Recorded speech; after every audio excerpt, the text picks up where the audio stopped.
Good evening from Washington. I'm Larry O'Connor, and yesterday CBS News determined that, yes, in fact, the information contained on Hunter Biden's laptop that we've known about for over 2 years now is, in fact, newsworthy. Good for them.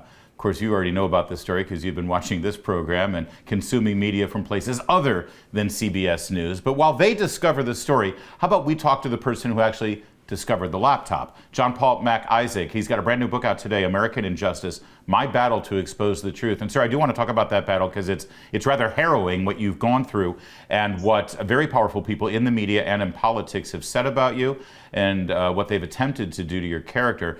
But I'd like to go back to that day, that fateful day. When we say you discovered the laptop, it's like, you know, Columbus discovering America. It was already there. In fact, Hunter Biden gave it to you, didn't he? Yeah, he came into my shop and presented 3 liquid damaged laptops. One was a write-off. One, I gave him a keyboard so he could facilitate his own backup because I felt sorry for the guy. And the third one is the one I had to check in, which ultimately became the laptop from hell. Dare I ask the type of liquid that had damaged his laptop? Were you privy to that? What happened here? You know, there's some rules in my industry. We don't think about the liquid. We don't discuss the liquid. Fair enough. When you said you felt sorry for the guy, did he present himself as sort of a pathetic character? Well, so before he told me who he was, I noticed a Beau Biden sticker when I was doing an inspection on one of the machines when he initially came to the bar.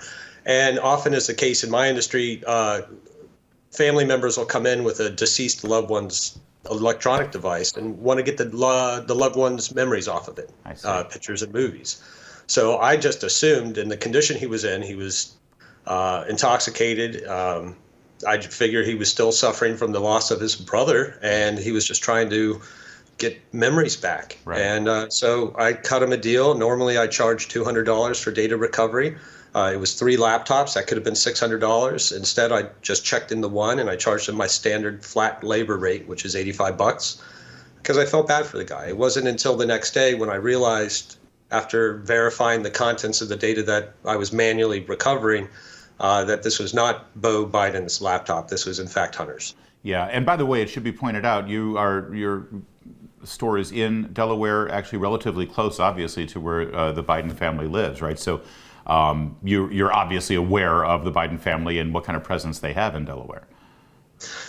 Yeah, my shop was about 10 miles from Joe's house, and the Biden name is very common and known in this area. Unfortunately for him, I really never cared enough about the Biden family to know what the kids look like or even care. So you discover what's on the laptop. This is in 2019, by the way. At what point did you determine that it was your responsibility, your civic responsibility as a citizen of this country, to hand what was clearly evidence of crimes when you determined to hand that over to the FBI? Well, during the recovery process, because since it was liquid damaged, I had to manually drag and drop the data to do the recovery. I couldn't just clone the drive or make a copy of it. I had to manually drag and drop. And I saw a lot of porn and a lot of drug use and a lot of embarrassing material that I kind of felt like the Biden family would want to keep quiet or keep under wraps. So I felt a fear for my safety initially. But I also saw a lot of documents pertaining to business dealings in China and Ukraine. And as the summer progressed and after it became my property, when Hunter failed to pick it up after 90 days or pay for it or he returned my calls, I realized that I was possibly sitting on criminality. And like any citizen who has a responsibility, when they see criminality, they need to report it to the authorities. I think it's very telling and important to note here that had Hunter Biden actually behaved like a responsible citizen here and picked up his property from you that he had left on credit, by the way, and paid his bill, none of this would have happened. But after such a long time, and you recognize that obviously there was some criminal activity here, you turned it over to the FBI. What was the date that you handed it off to the feds? Well, the first time we attempted to hand it over to the feds was on October 8th or 9th. My father took a copy of the laptop. This is, I'm sorry, October of 2019.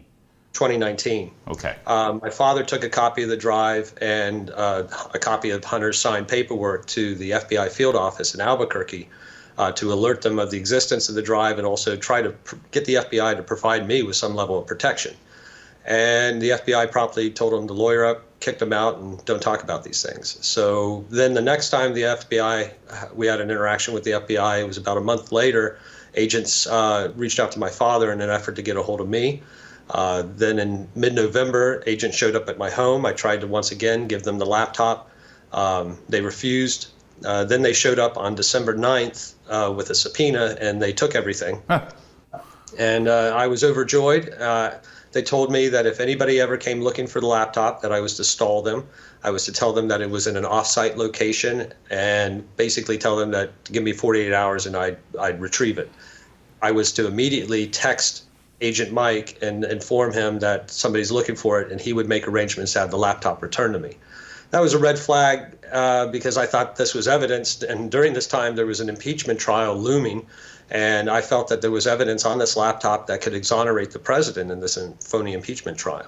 Right. So, yeah, just so everybody understands, because of course this was when President Trump was being impeached over his phone call to Ukraine, and the president of Ukraine at the time about alleged criminal activity between Hunter Biden, Joe Biden, and some companies in the government of Ukraine.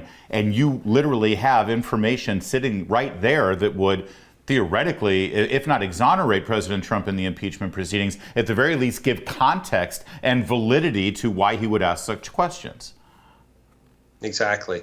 So I thought, how could this laptop be returned to me if it's supposed to be in an evidence locker or being disseminated? So finally, I think the last red flag was when Agent Mike turned to me as they were leaving and said that in his experience, nothing ever happens to things that to people that don't talk about these things. So I was so excited to be handed a subpoena and just have that laptop finally out of my shop. I didn't really recognize the thinly veiled threat. Yeah, I was going to say that could be interpreted as advice or maybe reassurance, because you didn't want your name dragged into the media. You wanted to not be exposed here as the person who handed this over. But when I hear those words, that sounds like keep your mouth shut and nothing bad will happen to you. Well, it turns out he was right, because finally in August, I got tired of not being able to get people's attention and alert them to not only the laptop, but the FBI's handling of the laptop. I reached out to Rudy Giuliani's office, and in late August of 2020, I handed a copy of the laptop over to Rudy's lawyer, Bob Costello.